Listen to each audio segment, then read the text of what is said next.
Alright guys, Tactical here back again today. Hope you're enjoying your Wednesday so far, and today we have some more news to talk about, that being Enable back in the Seattle Surge starting lineup. They made a roster change several months ago now after the London home series, bringing Panda into the starting team. Of course, there was a lot of controversy really around that. The Enable, supposedly the Octane ultimatum, saying that Octane would bench himself if Enable wasn't benched. Of course, now they're back on the same team, so maybe that was true, maybe that wasn't, who exactly knows. Panda on the starting lineup very recently, Clayster going on the podcast talking about how he doesn't think Panda should be playing. He feels like Enable is a better fit for that team, and Joey Nubzy and the coaching staff have decided that is the route they want to take. Enable back in the starting lineup here for Panda ahead of their home series in a week and a bit's time. We're going to talk about that today. Like if you guys enjoyed the video, subscribe if you are new. As always, I would greatly appreciate it. First of all, just wanted to mention this Pristini situation. This tweet came out a couple of days ago now. You're going to say Chicago, but I had 1,000 subs before this intel, bait, so, you're all falling for. So no, I don't. Implying that maybe he's not going to Chicago after all. Then again, because nothing's been confirmed, it's likely that he would deny this kind of stuff anyway, so I'm not sure exactly how much you can read into it. And Lando then does say here, I'd be surprised if this Pristini to Chicago move doesn't happen soon, as they'll begin practicing more ahead of the Seattle home series. On all accounts, this move makes sense, and I think it's announced soon. So maybe Lando, of course, another very reliable source, has maybe heard something behind the scenes as well to imply that this is indeed the case. So we'll have to keep our eyes on that one and what happens in the coming days, because it's only a week and a half really until the Seattle home series begins. Chicago are there. If they are going to make this change, it's surely about time to announce it, right? So let's talk about this Enable move. Joey Nubzy, the coach of the team, tweets out yesterday, really excited to bring Enable back on the starting lineup, especially going into our home series. The team is going to function as a family, and Ian is a great piece to facilitate that. It's time to make a statement and show why this is a team of winners. #Drought, no matter Enable replies to it. So pretty good statement. Interesting timing, right? We were just talking yesterday about Pac-Man being released from the OpTic gaming team, and how Clayster was saying also on the podcast that when do we start holding coaches accountable? So interesting that Joey Nubzy is the one to make this statement rather than the Seattle Surge. Seattle Surge only retweeted this tweet. They didn't release their own statement, so clearly Joey has a pretty significant control of what the roster and what decisions are being made at the current time. Few other tweets from him, then I also wanted to take the time to give a huge shout out and thanks to Panda for stepping up and filling the shoes of an amazing player who did a lot better than most would give him credit for, and has an amazing career ahead of him.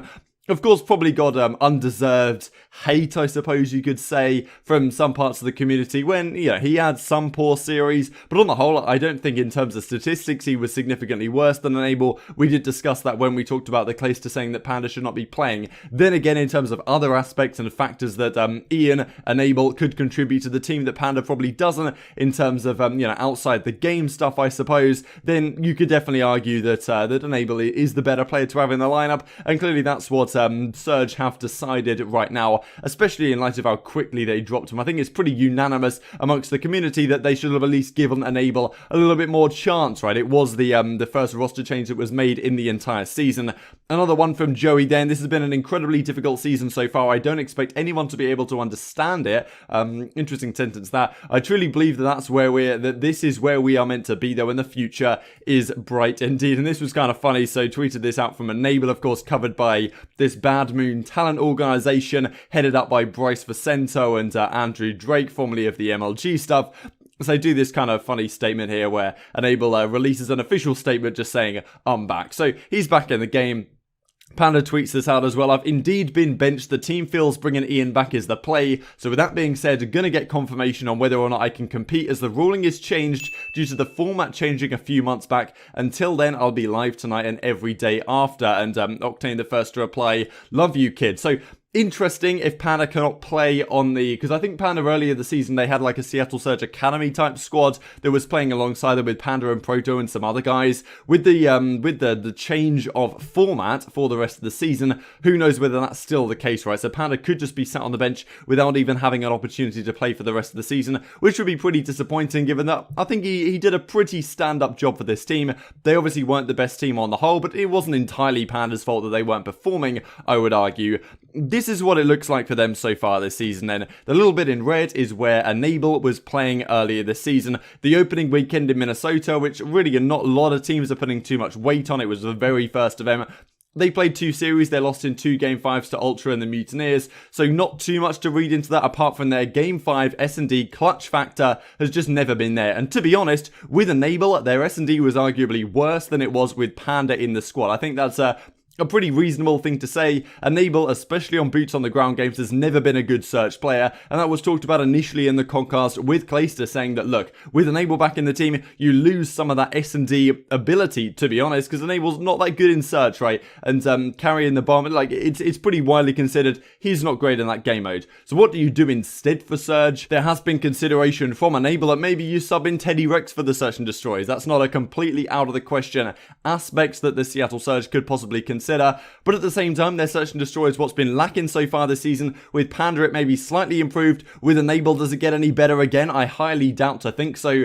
And it has been their Game 5s where they've kind of been struggling here. So they lose 2 early on, then they go to London. They do win a Game 5 against the LAG, who they've beaten. Well, the only team they've beaten so far this season. They lose twice to the Dallas Empire, who were, of course, a solid squad at that event. Made the grand finals, I think, that Chicago beat them in. And Dallas have kept getting better from there, so wasn't really a horrendous situation. Then they decide to bench Enable, and Enable says at the time, look, I wasn't quite putting in the effort that I should have been to carry my weight. This is gonna, humble me a little bit, and I'll come back stronger and practice more and scrimming on this like Team Pine squad and all of this kind of stuff, right? So, of course, Enable clearly has worked on his own game to the point where the team feels like it's a profitable move to bring him back in. So maybe you could argue that he wasn't necessarily benched too early if it has kind of lit the fire underneath him and now he's a better player than he was. At the same time, dropping him after their very first event did seem a little bit premature. Then they bring Panda in here and don't have a great result. They do beat LAG again, but lose twice to the Minnesota Rocker, who, of course, were a very good team at the LA event. Then they go into the Dallas and the Chicago home series most recently. Lose another couple of Game 5s, then lose to Empire, then lose to FaZe. So, yes, okay, they're losing to solid squads, and where they're not losing to solid squads like Paris, they're losing in Game 5 fashions, but the only team they can beat is LAG. And with that in mind, it seems like Surge are just, they're not there as championship contenders, right? You look at the players in this team, you've got Apathy, 2-time world champ, Karma, 3-time world champ, Octane, arguably best AR in the game, Slacked, good role player, considered one of the most underrated players in CoD history, really given the amount of championships he's won, done a lot of things alongside Octane in the past as well, and then Enable on the team as well. So with all that being said, you would imagine that this team would be very, very good, right? And yes, okay, maybe Karma's fallen off in terms of pure gun skill and ability, what we've seen in previous seasons. There's kind of some role overlap with, Enable, Slacks, and Karma all kind of playing similar roles than we've seen to them in previous seasons, right? They've always played that kind of gap filler role. Now, they're all kind of trying to play it on the same team. That's why I thought maybe that bringing in a fast-paced SMG player, like Sebastiani, for example, could be an option here for a squad like this, but they are going back to Enable and maybe thinking that Enable needs to bring a higher degree of slaying power to this squad, because without it, I think they are going to struggle to compete, and Pana didn't necessarily bring that to the team. So let's have a look at their series that they're going to be playing in a couple of weekends' time. This is at their own home series. They have a very tough group. So I'm intrigued to hear what your guys' thoughts are on this roster change. Panda in the team, in my opinion, wasn't an incredible dead weight or anything like that. I think he was a very valuable player to the team at times. Their Search and Destroy improved to some degree. Was he the issue on the team though? I just don't feel like Enable bringing him back into the squad is going to catapult Panda, or former Pandas, Seattle Surge, from being probably most people would consider them like a 10th, 11th best team in the league right now, up to being a top 4 championship contender type squad. I just don't think that's the case. Then again, you can't realistically make more than a one-person move, and if you are going to make a one-person move, I guess it kind of makes sense that Panda should be the guy to step back out of the team. You can't get rid of Apathy, you definitely can't get rid of Octane, and Karma and Slacked, I think you could definitely argue that they've earned their spots on the team as well. Slacked was playing pretty significantly better recently as well, so Enable back in the starting lineup, maybe that will help them improve to some degree. But I just don't think this team necessarily has what it takes to go to the next level. You look at some of the teams that are at the top right now, they have a lot of young talent that's going to fly around corners and have really fantastic gun skill. And this team is players that are in large part probably past their prime, right? And when you look at it through that lens compared to some of the teams like Atlanta FaZe, Dallas Empire, the guys that are mixing it up at the top, and even some of the teams like New York, right, who have picked up guys like Mac and have improved drastically, the Seattle Surge doesn't have players like that. And you could argue that maybe bringing Proto in on the sub bench, as Clayster was suggesting on the podcast, could have been a move. Enable back into the starting lineup seems nice on paper, but I just don't think it's going to put them over the hump of being a championship contender, because they never have been this so far this season. I suppose you could argue there's a reason why Enable was dropped in the first place. And if you're going to say that, like, okay, their respawn was pretty good, their search and destroy is where they need work, is Enable going to step up their game in search and destroy? I can't see it, right? So, in my opinion, I think this should improve the team. I think in terms of vibes and chemistry, it should maybe be slightly better. Enable does bring more, I guess, externalities to a team than a guy like Panda did. At the same time, it's not a drastic increase in terms of skill gap, I would say. And at the end of the day, I just don't think it's going to make a drastic impact, especially given their group that they're going to be playing in their own home series. They have a very tough one. Like, look at this group. So Group A, it's Huntsmen, Paris, Los Angeles Guerrillas, and Royal Ravens. Right now, that's a pretty damn good looking group, especially for the Huntsmen. Paris have been falling off as of late. London have got kind of a tough run the last few events, given they played Atlanta and OpTic the last event, who were both the grand finalists. And then the event before that, they played Atlanta and Chicago, so they had a pretty tough time. But then we look down at this Group B, and of course, these matches were decided way in the past, at which point we don't even know how good they were decided on. I'm not exactly sure how they were decided, but maybe on seeding